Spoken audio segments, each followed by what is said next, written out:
जी अस्सलाम वालेकुम नाज़रीन, मैं आपका मेज़बान नदीम रहमान, आप 44 देख रहे हैं। इस वक्त हम दोबारा मौजूद हैं हम कोट गुलाम मोहम्मद में सैयद लाल शाह हबीब के दरबार पर। जिस तरह मैंने पहले स्टोरी की थी तो लोगों ने मुझे फ़ोन करके ये कहा कि आपने जो है बाबा जी का मौक़िफ़ तो सुनवाया है, तो अवाम का मौक़िफ़ क्यों नहीं सुनवाया। तो उसी सिलसिले में हम दोबारा हाज़िर हुए हैं। आप मेरे पीछे देख सकते हैं कि जो लोग हैं वो चादरें लेके आ रहे हैं। ये मेरा कैमरामैन भी आपको दिखा रहा है, ये देख सकते हैं आप। ये बिल्कुल ये उनकी मोहब्बत का एक अंदाज़ है और ये उनकी मोहब्बत का एक अलग से अंदाज़ है। जी, मैंने बताया था कि बाबा जी के मुरीदैन हैं, उनमें जो बड़ी तादाद है वो पढ़े लिखे अफराद की है। पढ़े लिखे अफराद से मुराद वो लोग हैं जो ऊंचे ऊंचे ओहदों पे फाइज हैं। इसी तरह मेरे पास एक बाबा जी के ख़ास मरीद कहा जाए तो कम ना होगा, वो खड़े हुए हैं। आप ये मेरे पीछे ताज देख सकते हैं, ये इनकी रस्म होती है। ये क्या सिलसिला है और किस तरह इनसे बात करते हैं। जी अस्सलाम वालेकुम। वालेकुम सलाम जी। शाह साहब क्या हाल है? ठीक अल्हम्दुलिल्लाह जी, मालिक का बड़ा। शाह साहब पहले तो अपना पूरा नाम बताइएगा। मेरा नाम है जी सैयद हसन रज़ा, मैं एमसीबी बैंक में वाइस प्रेसिडेंट हूँ और मैं बाबा जी के साथ के कदमों के साथ अरसा दराज से मुंसलिक हूँ। और हमने जो सरकार की बारगाह से फैज़ हासिल किया या जो हमने उनकी करामात देखी हैं वो बेइंतहा हैं। हम अगर उनका ज़िक्र करना शुरू करें तो वो रात इधर ही ख़त्म हो जाए। तो मेजर जो सबसे एक बड़ी और जो सबसे अहम जो एक करामत है सरकार की, तो सरकार जो हज़रत सैयद लाल हबीब ज़ैदी जिनका ये ताज मुबारक है और ये अरसा दराज से मेरे वालिद साहब और उसके बाद हम जो उनकी औलाद है वो ये ताज मुबारक सरकार के रोज़ा पे लेके जाते हैं। तो उनकी सबसे बड़ी और अहम करामत ये है कि सरकार के बारगाह में जो भी सच्चे दिल से और सरकार की खिदमत करता है, सरकार दो जहाँ सल्लल्लाहु अलैहि वसल्लम की उनको ज़ियारत नसीब होती है। और मैंने एक दफ़ा सरकार से दरख्वास्त की कि मुझे आका से मुलाकात का शरफ़ बख्शा जाए। तो ये दोबारा अल्फाज आपके मुंह से निकलवाने लगे हैं। मकसद ये है कि देखें शाह साहब, मैंने जिस तरह पहले भी बता दिया कि बड़ी तादाद उनकी पढ़े लिखे अफराद की ज़्यादा है। तो आपके अलावा और पहले आपकी वही बात दोबारा कंटिन्यू करेंगे। तो आपके अलावा और ख़ास मुरीद हैं कौन से हैं इनके बाबा जी के? बहुत से अनगिनत मुरीद हैं, उनमें डॉक्टर्स हैं, इंजीनियर्स हैं, एडवोकेट्स हैं और मतलब अच्छे पॉलिटिकल लोग हैं जो सरकार के पढ़े लिखे लोग मुरीदैन में शामिल हैं। जो कि मतलब आजकल तो हर इंसान ही पढ़ा लिखा है और बाशऊर है। सोशल मीडिया का ज़माना है और हर कोई शख्स जो है वो किसी को बिला वजह और अनजाने में नहीं मानता, उस किसी को तस्लीम नहीं करता। तो जो सरकार के अकीदतमंदान है वो उनके लिए जान-निसार करते हैं और बड़े अच्छे तरीके से उनकी जो है वो अकीदत का अपना इजहार करते हैं मुख्तलिफ मौक़ों पे, उर्स के मौके पे। जी जी। अच्छा आशा साहब, आपने ख़ास जो बाबा जी करामात कौन सी देखी जो आप उनकी तरफ माइल हो गए? जी, सरकार की तो बेतहाशा करामात जो हमने अपने जितनी भी उनके साथ कदमों से मुंसलिक रहे हैं उसमें देखी, लेकिन सबसे बड़ी जो करामत यह है कि सरकार से मैंने अर्ज़ की कि मुझे आका दो जहां सल्लल्लाहु अलैहि वसल्लम से मुलाकात का शरफ़ नसीब हो। जो सरकार ने मुस्कुरा के फरमाया कि आपने कभी जो है ना पहले कभी ये बात मुझसे नहीं की, चलो अगर आपने अपनी ये ख्वाहिश का इज़हार कर दिया है तो अल्लाह ताला आपको ये सादत नसीब फरमाएगा। और उसके चंद दिनों बाद ही मुझे हालत ख्वाब में आका दो जहां सल्लल्लाहु अलैहि वसल्लम की ज़ियारत नसीब हुई। माशाल्लाह माशाल्लाह, आप बहुत बड़ी बात कर रहे हैं। जी बिल्कुल ऐसे ही है। सरकार की हदीस पाक है, जिसने मुझसे कोई गलत बात मुंसलिक की उसने अपना ठिकाना जहन्नम में पाया, और दूसरी बात जिसने मुझे हालत ख्वाब में देखा उसने हकीकत में मुझे अपने सामने पाया। तो सरकार की बारगाह से मुंसलिक होने का सबसे बड़ा फैज़ जो हासिल होता है कि आका दो जहां सल्लल्लाहु अलैहि वसल्लम की निस्बत और उनकी ज़ियारत नसीब होती है। जी माशाल्लाह। और दूसरा ये बताइएगा शाह साहब, ये ताज इसका क्या सिलसिला है, इसकी थोड़ी सी वजाहत कर दें हमारे देखने वाले नाजरीन को। ताज जो है वो बेसिकली हम सब लोग दरूद ताज पढ़ते हैं जिसमें हम आका सल्लल्लाहु अलैहि वसल्लम से जो नबूवत का ताज है उसकी निस्बत देते हैं। इसी तरह औलिया अल्लाह के सरों के ऊपर भी ताज होते हैं जो विलायत का ताज होता है। तो हज़रत सैयद लाल हबीब इमामज़ादे हैं, इमाम ज़ैनुल आबिदीन से आपका शजरा नसब चौथी या 5वीं पुश्त में मिलता है। तो ये ताज मुबारक उनकी निस्बत से उनके हमारे घर से उठाया जाता है और उनके आस्थाने के ऊपर वहाँ अब ये जो ताज है ये 1 साल पूरा उधर रहेगा। उसके बाद जब अगला साल आएगा तो इसी तरह ताज जो लाया जाएगा वो रख दिया जाएगा और पहला पुराना ताज जो है ना वो उठा लिया जाएगा। और जो वो पुराना ताज होता है फिर उसका क्या करते हैं? वो सरकार के फिर जो ताज पुराना ताज आने वाले ले जाते हैं? नहीं, उसको फिर हम तबरकात में रख लेते हैं। सरकार के साल के जो ताज मुबारक हैं अभी भी महफूज पड़े हुए हैं जो सरकार के ताकि हो जाए कि कितने ताज जो है ना वो सरकार की बारगाह में, और ये वो निस्बत है कि एक याद है कि ये इस साल का ये ताज है, इस साल की ये याददाश्त है। और अकीदतमंदान उसको फिर उसकी ज़ियारत के लिए आते हैं। को सालों से जो ताज हैं वो इस तरह के सरकार के पड़े हुए हैं और लोग उनकी ज़ियारत करते हैं। बहुत शुक्रिया शाह साहब, आपने बहुत अच्छी बातें की हैं। लास्ट में ये बता दीजिएगा आप देखने वाले को क्या पैगाम देंगे जो जिस तरह कह रहे हैं कि अल्लाह वाले दुनिया में मौजूद नहीं होते। आप अक्सर सोशल मीडिया पर देख रहे हैं जो जाली अमल इस तरह के एक्सपोज भी होते रहते हैं अक्सर, तो लोग आप नहीं समझते कि जो असल हैं वो इनके पीछे छुप के रह गए हैं? क्या इस हवाले से कहेंगे? इस हवाले से मैं एक मुख्तलिफ सोशल मीडिया पे मुख्तलिफ जो पीर हैं वो एक्सपोज हो रहे हैं, लेकिन अगर हकीकत मौजूद ना हो तो झूठ का भी मौजूदगी जो है ना वो गैर यकीनी होती है। क्योंकि हकीकत मौजूद होती है तो उसका रंग जो झूठे लोग होते हैं या झूठे जो मसनूई अपने आप को वली गिनवाते हैं वो लोग भी फिर मंजर आम पे आ जाते हैं, लेकिन हकीकत हमेशा आश्कार हो जाती है और झूठ हमेशा उसका पर्दाफाश हो जाता है। जी बहुत शुक्रिया। ये थे शाह साहब, उनका मौक़िफ़ आपने जाना है। इसी तरह मैं दूसरे लोगों का जो मौक़िफ़ आपका सुनाऊंगा। जी बिल्कुल, आपने शाह साहब की बातें सुनी। अब जो है एक मेरे पास और मरीद खड़े हुए हैं, इनसे बात करते हैं कि इनसे बाबा जी से क्या फैज़ हासिल हुआ और इनका पूरा नाम क्या है और ये क्या करते हैं। जी अस्सलाम वालेकुम। वालेकुम अस्सलाम जी। क्या नाम है भाई आपका? मेरा नाम प्रोफेसर अब्दुल हसीब सलीमी है। प्रोफेसर अब्दुल हसीब सलीमी, माशाल्लाह। और मैं इस वक्त जो है वो सुपीरियर कॉलेज पाक अरब कैंपस में तदरीस के फ़राइज़ अंजाम दे रहा हूँ। और ये अलहाज साईं मोहम्मद सलीम हुसैनी साहब मुर्शिद पाक हैं, मुर्शिद हक़ हैं, और मैं उन्हीं के सिलसिले से उन्हीं के दामन से जो है ना वो बसता हूँ और वहीं से सारे जो नवादरात हैं वो पाए हैं। अच्छा प्रोफेसर साहब, आप माशाल्लाह बहुत ही बाशऊर हैं और पढ़े लिखे ज़्यादा हैं, बहुत अच्छी बात है। मैंने जैसे कि पहले बता दिया, पढ़े लिखे हजरात जो हैं बाबा जी के मरीद हैं। आपको भी कोई इस तरह का कोई फैज़ हासिल हुआ है क्या? देखने वाले नाज़रीन को बताएं। जी, असल में मैं जो है ना ये पिछले दिनों एक जगह पे गुफ्तगू कर रहा था कि मेरे से एक सवाल पूछा गया कि ये दरबारों पे जाना क्यों चाहिए जी, और दरबारों पे जाके मिलता क्या है। ये आजकल के जो और ये बड़ा अहम सवाल है कि असल में बात यह है कि अल्लामा इकबाल की खिदमत में ना कुछ तलबा हाजिर हुए और उन्होंने कहा कि हुजूर आप जो है ना बड़ा आपने कलाम लिखा है और बड़ा आपने जो है ना ये नौजवान नस्ल को उभारा है, आप सबसे बड़ी नसीहत अपनी ज़िंदगी की क्या करना चाहेंगे नौजवानों को? अल्लामा इकबाल से सवाल कर रहे हैं, लखनऊ के तलबा का एक वफ्द है।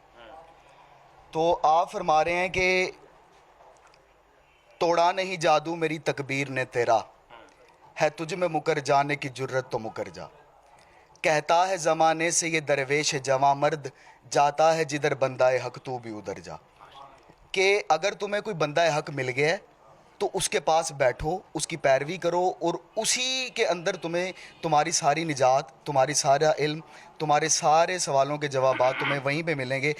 बंदाए हक ढूंढ लिया है तो उसको उसके दामन से वाबस्ता हो जाओ। अब सवाल यहाँ पे ये पैदा होता है जो मैं आपको बताने जा रहा हूँ कि ढूंढे कैसे इतने जो यानी ये जो क्राइटेरिया चल पड़ा है आजकल का, इतना नाजुक जाली अमल जो काफ़ी पहले भी बात हो चुकी है, काफ़ी एक्सपोज हो रहे हैं और आए दिन कोई ना कोई स्कैंडल कि मार्केट वाले जो बाबे हैं, मार्केट वाले बाबे जिनका पेशा मार्केट है, पैसा कमाना जिनकी तरजीह है। अल्लामा इकबाल से भी यही सवाल किया गया कि जी कैसे उनको पहचाना कैसे जाए। अल्लामा इकबाल फरमाते हैं कि तूने पूछी है इमामत की हकीकत मुझसे, हक तुझे मेरी तरह साहिब असरार करे। वो कहते हैं कि मैं बता नहीं सकता, वो राज मैं खोल नहीं सकता तुम पे कि उनकी निशानियां क्या क्या होती हैं, क्योंकि ये एक फैज़ का सिलसिला है। मैं तुम्हें दुआ बात प्रोफेसर साहब लंबी हो जाएगी क्योंकि दूसरों को मौक़िफ़ सुनाना है। मेरा सवाल आपसे ये था कि आपने कौन सी ख़ास करामात देखी है जो आप उनकी तरफ माइल हो? असल में ये तमहीद इसीलिए बांधी है ताकि नाजरीन को आसानी से ये समझ आ सके कि मैंने क्या पाया है। ये तमहीद इसीलिए, ये उसी सिलसिले की कड़ी है।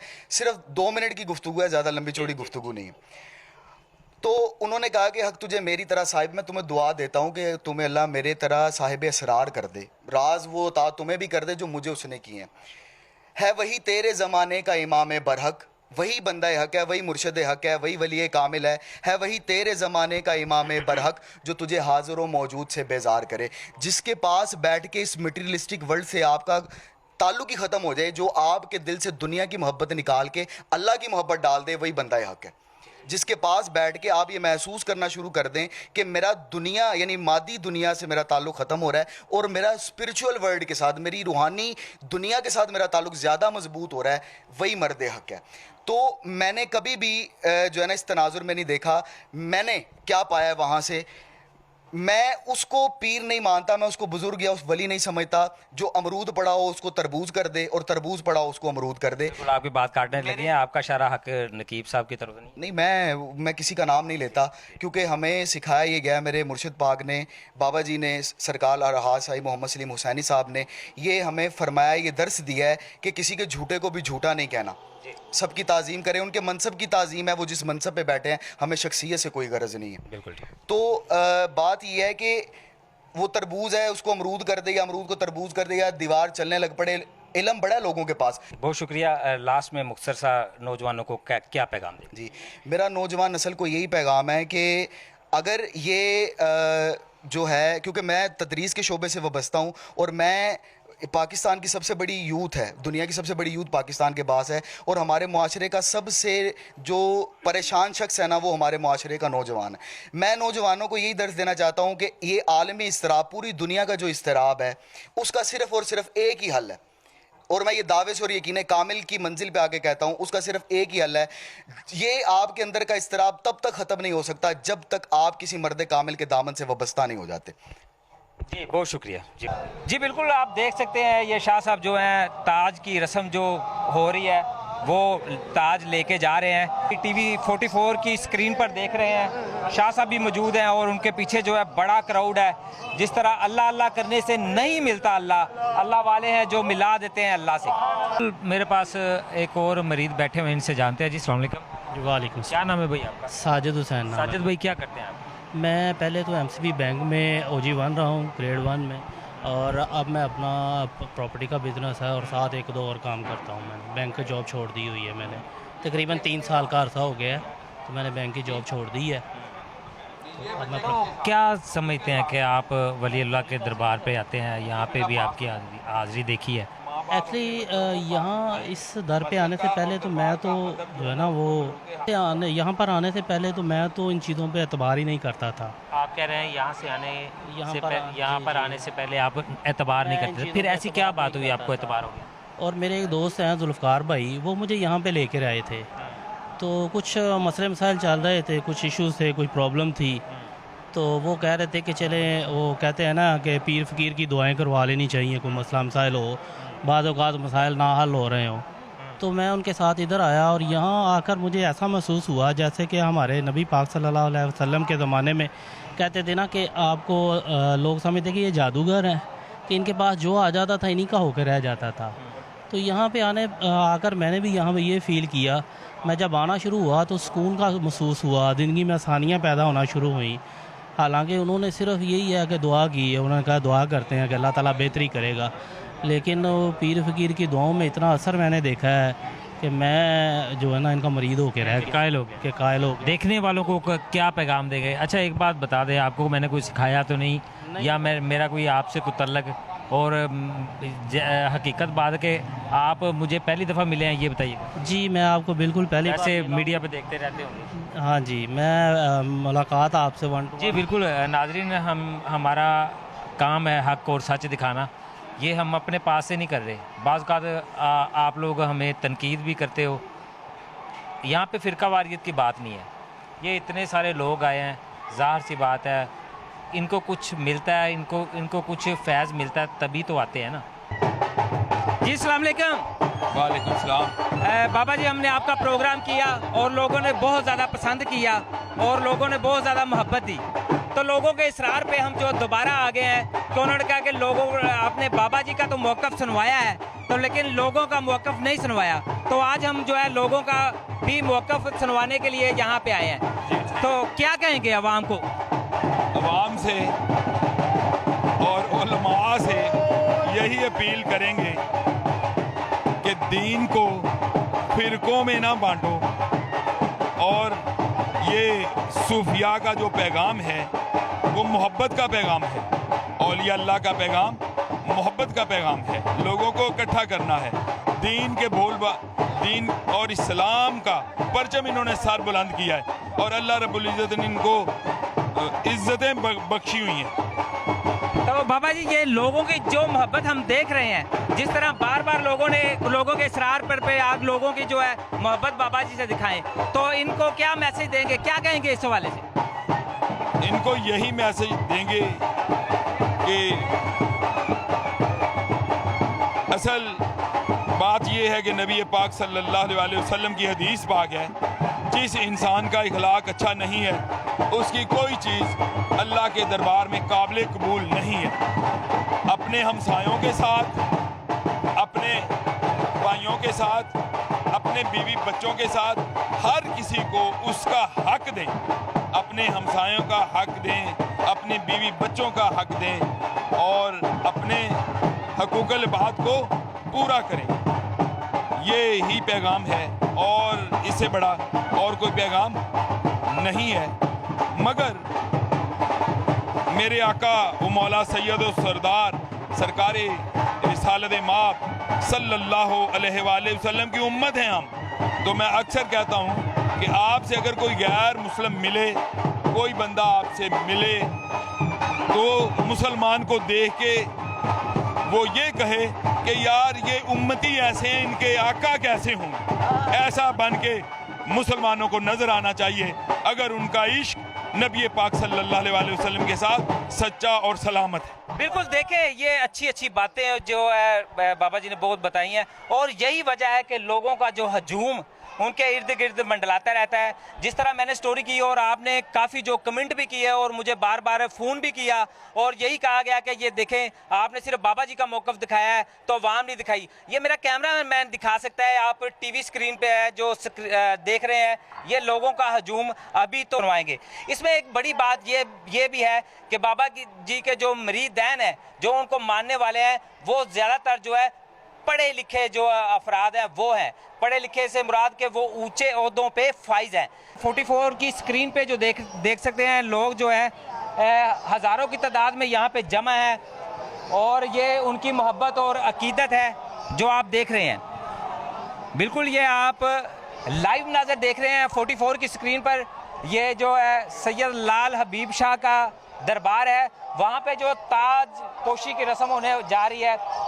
ये लोग देख सकते हैं कि काफ़ी तादाद में है और ये वो वाहिद मज़ार है जहाँ पे तबलीग के सिवा कुछ नहीं होता, तबलीग की जाती है।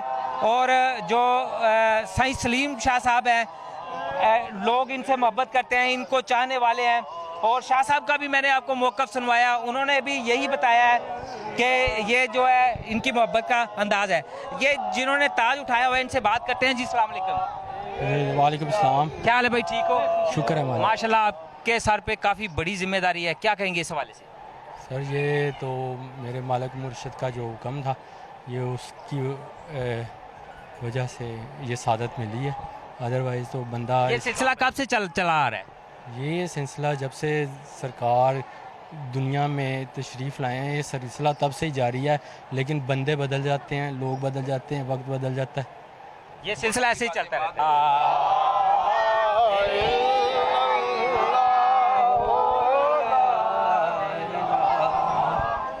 चलो।